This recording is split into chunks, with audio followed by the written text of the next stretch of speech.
तो चलो आज एक नया टॉपिक पढ़ा रहा हूं मैं जो एडवांस लेवल का टॉपिक है, ठीक है, जो एनसीईआरटी में नहीं है लेकिन उससे डिफरेंट जो बुक एडवांस बुक है उसमें ये टॉपिक कहा गया है।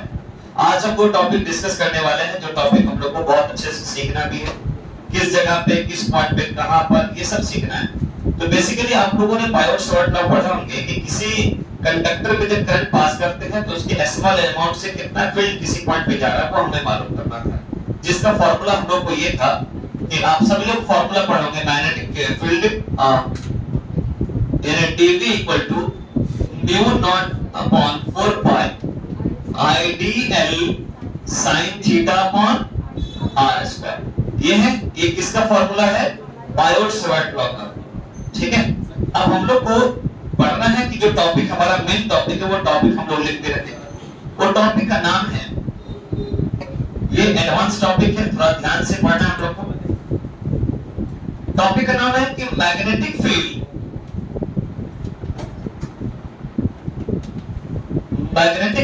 ड्यू टू करंट कैरिंग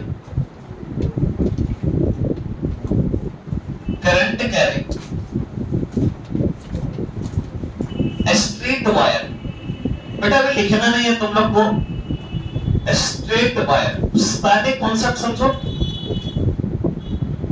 यानी आपको क्या फाइंड आउट करना है कि हमारे पास मैग्नेटिक फील्ड मालूम करना है किसी स्ट्रेट वायर में, ठीक है, ये हम लोग समझेंगे, ठीक। तो सबसे पहले कॉन्सेप्ट आपने जब पढ़ा होगा चैप्टर्स में तो सबसे पहले कंडक्टर लेते थे, कंडक्टर में करंट पास करते थे, करंट पास करने के बाद उससे निकलने वाला मैग्नेटिक फील्ड पता लगाते थे, ठीक। अब यहाँ पर हम लोग देखेंगे कि हमारे पास एक स्ट्रेट वायर ले लीजिए। कैसा वायर हमारे पास है? एक स्ट्रेट वायर। ध्यान से थोड़ा पढ़ेगा इसको। आपने एक स्ट्रेट वायर ले लिया, उस वायर का नाम रख दिया एक्स वाई, ठीक है। आपने सबसे पहले क्या लिया? एक स्ट्रेट वायर लिया, और एक्स वाई जो है एक स्ट्रेट वायर ले लिया। अब इसमें क्या करेंगे हम लोग? करंट को फ्लो करवाएंगे, ठीक है। नॉर्मल सी बात है, जब किसी भी कंडक्टर में करंट फ्लो करते हैं तो उसी के अराउंड मैग्नेटिक फील्ड जनरेट करने लगता है, प्रोड्यूस करने लगता है। ये बात तो मालूम है सबको? मालूम है ना कि नहीं? ठीक है। उसके बाद उसने क्या कहा कि हमारे पास कंडक्टर के परपेंडिकुलर किसी पॉइंट पर कितना मैग्नेटिक फील्ड होगा। जैसे मान लीजिए कंडक्टर है, इस पॉइंट से परपेंडिकुलर डिस्टेंस पर, ये परपेंडिकुलर डिस्टेंस है कि नहीं, ठीक है। ये परपेंडिकुलर डिस्टेंस पर कितना मैग्नेटिक फील्ड होगा ये हमें मालूम करना है, ठीक है। इस पॉइंट को हमने मान लिया है, ये परपेंडिकुलर डिस्टेंस है, इसका डिस्टेंस मान लिया। यहां तक कोई दिक्कत? यानी कंडक्टर लिए, इससे इसमें करंट पास किया, इससे निकलने वाला मैग्नेटिक फील्ड, अब ये इसका मैग्नेटिक फील्ड इस पॉइंट से इसके परपेंडिकुलर ऐसे किसी पॉइंट पे कितना होगा वो हमको मालूम करना है। अब एक ऑब्जर्वर है, उसने कहा क्या? इसी पॉइंट से यानी m पॉइंट से किसी डिस्टेंस पर एक स्मॉल एलिमेंट ले, तो हमने क्या किया? ये पॉइंट किया, उसके किसी डिस्टेंस पर हमने मान लिया l डिस्टेंस, कितना दूरी? l डिस्टेंस पर। तो ध्यान से पढ़ेंगे, यानी l दूरी पर इस पॉइंट से l डिस्टेंस पर एक स्मॉल एलिमेंट है। कैसा एलिमेंट? Small element. इस स्मॉल एलिमेंट से किसी पॉइंट पे कितना मैग्नेटिक फील्ड होगा ये भी पता लगा चुके हैं, ये लगाएंगे। ये कोई ना कोई एंगल होगा, ये भी कोई ना कोई एंगल होगा कि नहीं होगा? हमने मान लिया फॉर ये हो गया r डिस्टेंस। फिर आप थोड़ा ध्यान दीजिएगा, फिर एक ऑब्जर्वर आता है, मान लीजिए यहाँ पे इस जगह पे एक ऑब्जर्वर, एक ऑब्जर्वर क्या है? ऑब्जर्वर। ये ऑब्जर्व करता है क्या कि यार हमारे परपेंडिकुलर कितना मैग्नेटिक फील्ड होगा, किसी सर्टेन डिस्टेंस से स्मॉल एलिमेंट से निकलने वाला मैग्नेटिक फील्ड इतना होगा। अगर हमारे कंडक्टर की दोनों एंड का अगर मालूम करना तो क्या करेंगे? यानी हमारे पास ये कंडक्टर है, दोनों एंड का मतलब इस एंड का, मतलब ये हो गया हमारा फाई 1 एंगल, और ये एंड ये भी है तो ये हो गया हमारे पास 5 एंगल। क्लियर है बात? बात समझ लो। तो ये ऑब्जर्वर क्या सोचता है कि हमारे इस पॉइंट से दोनों कंडक्टर एंड पे कितना मैग्नेटिक है, इस एंड से इन सिंक के बीच में कितना मैग्नेटिक है, ये मैग्नेटिक उसने पहले मालूम करना स्टार्ट किया। अब देखिए एक बात लिख रहा हूं, और ये क्यों लिख रहा हूं, ये हमने माइनस दे दिया और ये हमने इस पे प्लस दे दिया। सर ये प्लस माइनस क्यों दिया? तो ये आपका जो हॉरिजॉन्टल लाइन है, यानी ये हॉरिजॉन्टल लाइन ये है ना, हॉरिजॉन्टल लाइन से ऊपर होगा तो प्लस लेंगे, हॉरिजॉन्टल लाइन से नीचे होगा तो माइनस लेंगे। ऐसे ही देखो, जैसे ये हॉरिजॉन्टल से ऊपर प्लस लेते हैं, हॉरिजॉन्टल के नीचे क्या रहता है? क्लियर है बात? होता है ना कि बच्चे ये सोचता कि यार माइनस क्यों लिए, प्लस क्यों लिए, तो हॉरिजॉन्टल प्लेन से ऊपर वाला पॉजिटिव, नीचे वाला नेगेटिव, ठीक है? दो लाइन तो आप देखिएगा, इसको देखने पे हमको पता चलता है कि हमारे पास के एंगल देखिए, ये एंगल 90 डिग्री है,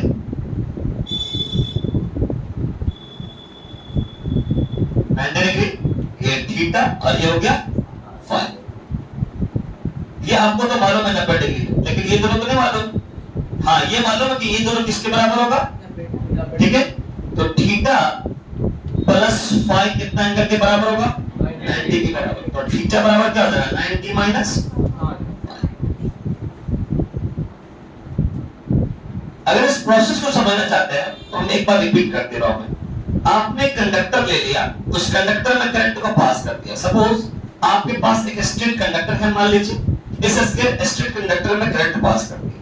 करंट जैसे पास करेंगे तो इसी के अराउंड क्या होगा? मैग्नेटिक फील्ड जनरेट होगा। क्लियर है तक? सबको क्लियर है? इसके बाद क्या कहा गया कि इस कंडक्टर से निकलने वाला मैग्नेटिक फील्ड किसी परपेंडिकुलर डिस्टेंस पर, इसके अराउंड क्या है? ये परपेंडिकुलर है, परपेंडिकुलर डिस्टेंस पे कितना मैग्नेटिक फील्ड है। अब यहां से मालूम किया, अब यहां से मालूम किया तो इसका है क्या? अब इससे थोड़ा ऊपर या थोड़ा नीचे जाइए। अब मान लीजिए इसी पॉइंट से हमने L दूरी पर, L भी रख सकते हो, X भी रख सकते हो, जो रखना रख सकते हो।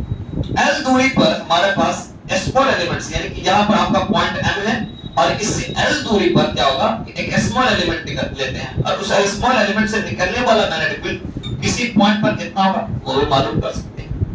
अब ये ऑब्जर्वर दिखाते हैं। ऑब्जर्वर कहता है भाई कि हमारे पास ये कंडक्टर है, अब इसके इस एंड पर कितना हमारा मैग्नेटिक फील्ड है और इस एंड पे कितना मैग्नेटिक फील्ड, इन दोनों के बीच का मैग्नेटिक फील्ड आप लोग को इस टॉपिक में फाइंड करना है, स्ट्रेट वायर का डायग्राम समझे।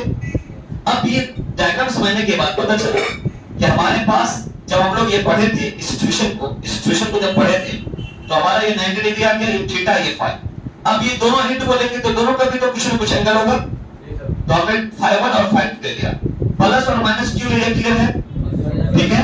हॉरिजॉन्टल लाइन से नीचे तो माइनस, हॉरिजॉन्टल लाइन से ऊपर तो प्लस। अब एंगल के सामने परपेंडिकुलर है, ये डिस्टेंस आ रहा है, ये डिस्टेंस हमारे पास ये, ठीक है? हमने जो ये लिया है स्मॉल एलिमेंट को लेकर, हमने ये डायग्राम देखा तो कहा गया क्या हमारे पास तीनों एंगल का जो ऐड है कितने के बराबर होगा? 180 के, 180 के बराबर होगा। एक एंगल मालूम है, ये दोनों एंगल किसके बराबर होता है? 90 के बराबर, यानी ये दोनों बराबर किसको? 90 के बराबर होगा। अब तीनों को जोड़ने पे कितना होगा? 180। तो यानी थीटा प्लस फाई किसके बराबर है? 90 के बराबर। अब इसको इधर कर दिया तो 90 माइनस 5 किसके बराबर हो गया? थीटा के बराबर। ये जो सारे एप्लीकेशन आप पढ़ रहे हो ये किसका लॉ, किस साइंटिस्ट ने किया था? Biot Savart law. तो हम चलिए हम लोग जानते भी, वी नो दैट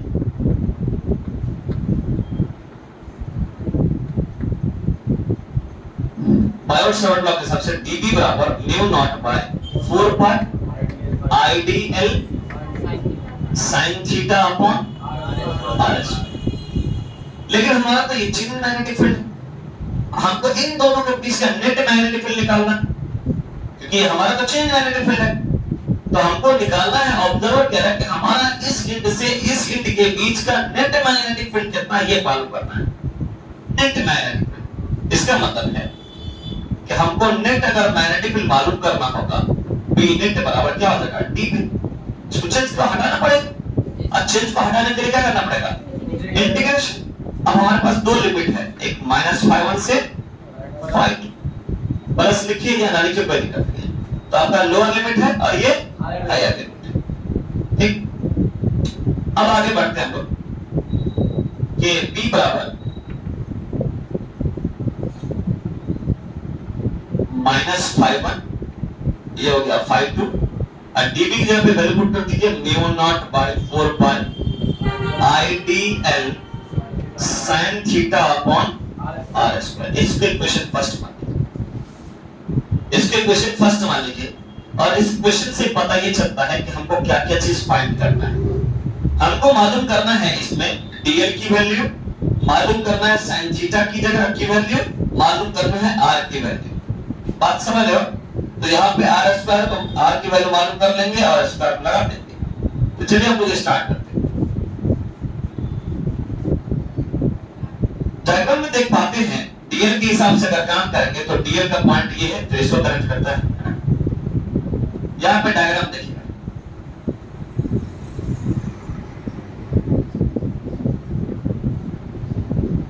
ये हो गया 90 डिग्री, ये होगा 5 और ये क्या हो गया थीटा। तो चलो इसको हमको इसी पॉइंट से मालूम करना है। ये हो गया a, ये हो गया l और ये हो गया r। एंगल के सामने वाला क्या कहलाएगा? परपेंडिकुलर। जिधर दोनों एंगल वो क्या कहलाएगा? बेस। और ये हाइपोटेन्यूज। डायग्राम को देखते हुए पता चलता है हमको सबकी वैल्यू मालूम है। तो tan phi की वैल्यू क्या होता है? tan थीटा की वैल्यू क्या होता है?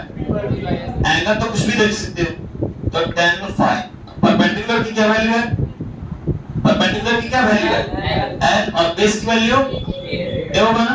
अब देखिए l बराबर क्या हो जाएगा हमारे पास? a tan phi। हमको किसकी वैल्यू मालूम करना है? dl का। मतलब यहाँ पे dl का मतलब क्या? डिफरेंशिएट करना। हमको dl का मतलब क्या होता है? Change in length. यहाँ पे हमको ये dl लाना है। d लाने का मतलब है डिफरेंशिएट करना पड़ेगा। ठीक है, differentiating differentiate with respect to phi। Differentiate करेंगे phi के रिस्पेक्ट में। डिफरेंशिएट का मतलब d by d with respect to किसके हैं? तो phi लिख देंगे। किसको करेंगे? l। तो d by d phi और l की जगह पे ये पुट कर दिया। क्या पुट कर दिया? a tan phi। तो dl by d phi। अब इसमें कौन phi के रिस्पेक्ट में कांस्टेंट कौन है? a है। a बाहर चला जाएगा, बच गया हमारे पास क्या? d by d phi और tan phi बच जाएगा। कोई दिक्कत? अब यहाँ पे एक और लाइन हम ऐड कर देते हैं। या चलो आगे चलते। इसका मतलब है कि dl by d phi बराबर a और tan phi का डिफरेंशिएशन का फार्मूला क्या होता है? आप सभी को याद होना चाहिए। क्या होता है? sec square. इसका फार्मूला क्या होता है? sec square phi। Cross multiplication कर देंगे तो dl बराबर क्या हो जाएगा? a sec square phi d phi। कोई दिक्कत? आपको dl की वैल्यू मालूम चल गया। dl की वैल्यू मालूम चल गई। तो कांस्टेंट है। करंट कितना अमाउंट पे पास कर रही है तो मालूम है आपको। आपको ये मालूम करना है, ये मालूम करना है, ये मालूम है। जब तीनों की वैल्यू मालूम हो जाएगा, तीनों की वैल्यू को हम क्या करेंगे? ऐड ऑन कर देंगे, पुट कर देंगे इक्वेशन फर्स्ट में। चलिए हमको आप जो है थोड़ा r की वैल्यू निकालते हैं। ठीक है, देन अब यहाँ पे आगे चलते हैं। यहाँ पे चलेगा तो यहाँ पे देखिए cos थीटा का फार्मूला क्या होता है? b by h। cos phi बराबर b की वैल्यू हमारे पास क्या है? a और h की वैल्यू क्या है? r। हमको r की वैल्यू निकालना है। ये क्रॉस कर दिया आपस में, तो r बराबर क्या हो जाएगा? आपस में क्रॉस हो जाएगा एक दूसरे के। a cos phi। इसको एकदम ऐसे भी लिख सकते हैं a into 1 by cos phi। मैं एक्सप्लेन कर दे रहा हूं बस। तो r बराबर क्या हो गया? a और 1 by cos phi क्या होता है? sec phi के बराबर। r की वैल्यू निकल गया ना। यहाँ पे r स्क्वायर क्या हुआ? तो स्क्वायर कर दीजिए। जब इसका स्क्वायर करेंगे तो सब स्क्वायर हो जाएगा। a square sec square. Clear है बात? अगर इसका स्क्वायर करेंगे तो सब स्क्वायर हो जाएगा। ठीक, r स्क्वायर की वैल्यू बन जाएगी। अब हमको किसका वैल्यू मालूम करना है? sin थीटा का। ठीक है, तो आप लोग जो है इसको मतलब लिख लीजिए।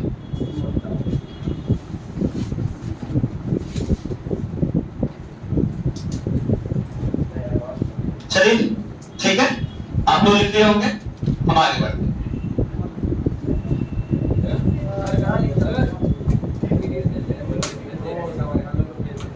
चलिए आगे बढ़ते हैं हम लोग। ये आप लोग जो है दो वैल्यू पता कर लिए, सब लोग लिख लिए? Yes sir.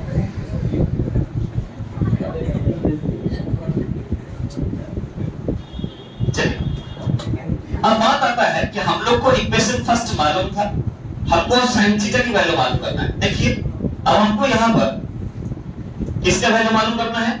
sin थीटा का। अब आपको मालूम है कि थीटा की जगह क्या रखेंगे? 90 माइनस 5, यानी कि sin थीटा sin 90 माइनस 5 क्या होता है? cos 5। ये तो सबको मालूम, sin थीटा का वैल्यू करेंगे, यानी तीन वैल्यू आपको मालूम चल गया, dl का, r स्क्वायर का और sin थीटा का। Putting the all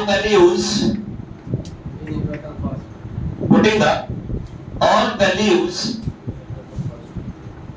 in equation first,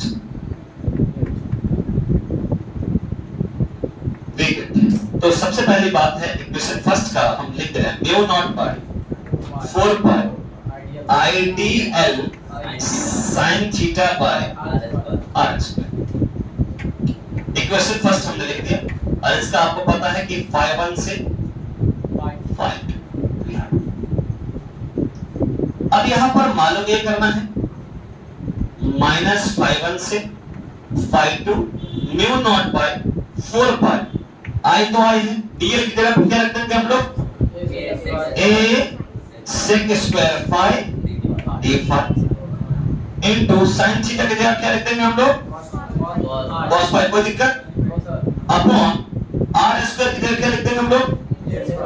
a square sec square phi. बात आता है हमारे पास क्या? क्लियर है? एक से एक कट गया, ठीक है। अब जो बचा तो हमको जो यहाँ पर जो बचा तो काटेगा नहीं आपस में। अब देखिए इंटीग्रेशन करें किसके रिस्पेक्ट में? d किसके रिस्पेक्ट में? फाई की। तो फाई नाम का जो होगा वो रहने देंगे, बाकी सब कांस्टेंट हो जाएगा, ठीक है। इसका मतलब जो कांस्टेंट है उसको क्या करेंगे हम लोग? बाहर, ये कांस्टेंट है बाहर निकलेगा, या म्यू नॉट बाय 4 पाई बाहर निकल गया, i भी बाहर निकलेगा, इसमें ये बाहर निकलेगा नहीं, ये भी नहीं, ये a निकलेगा, है ना। इसमें एक a बच गया था। तो चलिए अब बचा हमारे पास क्या? 5 5 2 बचा हमारे पास क्या? cos 5 बचा और d 5 बचा। कोई डाउट? चलो अब इस साइड का हम मिटा दें।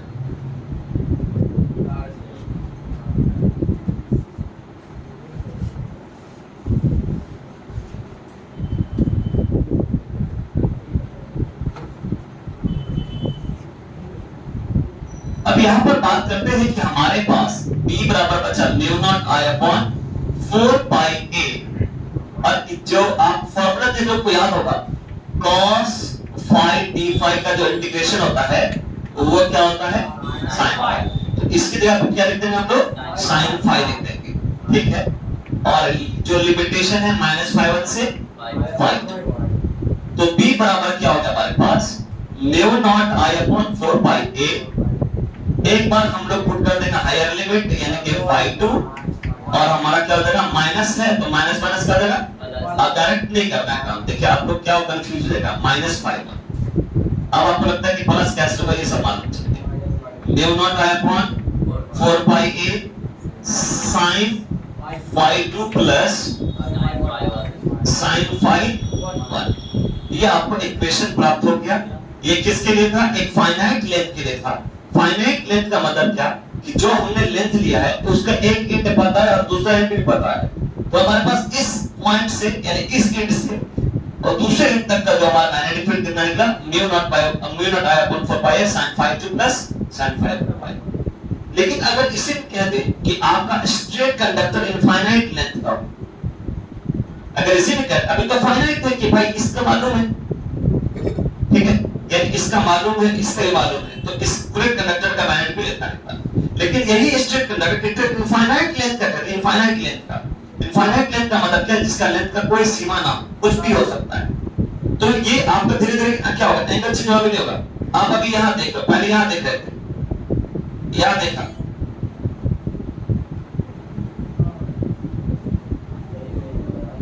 अब जितना ऊपर जाएगा एक बार तो ऐसा कि आपकी आंख का जो एंगल हो जाएगा वो 90 डिग्री हो जाएगा।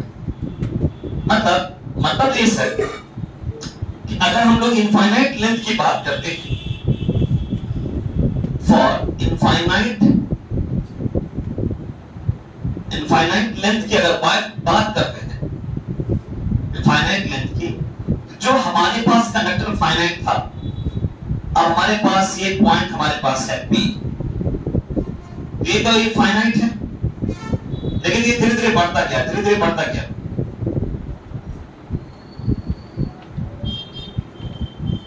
ये और बढ़ेगा, एंगल इतना चेंज होगा कि ये जो एंगल है इसका 90 हो जाएगा। उसी तरह सेम नीचे देखिए ना, देखिए अब खुद ब खुद रियलाइज होगा नहीं होगा। एक वक्त ऐसा आएगा कि मैक्सिमम डिग्री हो जाएगा। इनफाइनाइट जब लेंथ आएगा तो आपका पॉइंट से जो मैग्नेटिक फील्ड बनेगा कितना एंगल पर बन जाएगा, मैक्सिमम 90, उससे ज्यादा नहीं हो सकता है। यानी पहले ऐसे था, फिर ऐसे, फिर ऐसे, फिर ऐसे, फिर ऐसे, फिर ऐसे, फिर ऐसे, इस तरीके से आपका क्या होगा 90 डिग्री बनेगा इनफाइनाइट तक जो लेंथ बनाएंगे ऐसे। तो आपका जो इनफाइनाइट लेंथ होता है तो वहां पे एंगल आपका θ1 भी आपका सॉरी φ1 भी आपका 90 डिग्री और φ2 भी कितना बन जाएगा 90। ये इनफाइनाइट लेंथ की बात है। तो हम क्या करेंगे, दोनों की वैल्यू को पुट कर देंगे, mu naught I upon 4 pi a sin 90 plus sin 90 होगा कि नहीं होगा। तो यहां पे ये हो गया mu naught I upon 4 pi a sin 90 90 1 1, तो mu naught I upon 4 pi a into 2 divide कर देंगे, बच जाएगा 2। तो फाइनल मैग्नेटिक फील्ड जो है इनफाइनाइट लेंथ का म्यू नॉट अपॉन 2 पाई इनफाइनाइट। अब फाइनाइट का मैग्नेटिक फील्ड कितना हो जाएगा, ये हो जाएगा। अगर इनफाइनाइट है तो उसका हमारे पास कितना हो जाएगा, ये कैसे हुआ तो किसी को भी समझा पाओगे कि देखो मेरे दोस्त कि अगर हम यहां से अगर पॉइंट लेते हैं तो ऐसे बना, ऐसे बना, ऐसे बना, ऐसे बना और हाइट है ऐसे ऐसे ऐसे यहां तक हम चले जाएंगे। तो मैक्सिमम जो है आप इस चीज को आप नजरे देखिए, धीरे धीरे हमारा एंगल चेंज होगा, ऐसे ऐसे आप आपका जो फुबिल है वो 90 डिग्री तक पहुंचेगा, उसके ज्यादा नहीं होगा। ठीक है, यानी जब इनफाइनाइट हो तो एंगल कितना कम हो जाएगा, मैक्सिमम 90 डिग्री होगा। दोनों की वैल्यू किसको पुट करेंगे और उसको फार्मूला बन जाएगा। ये क्लियर हुआ कांसेप्ट, ठीक है।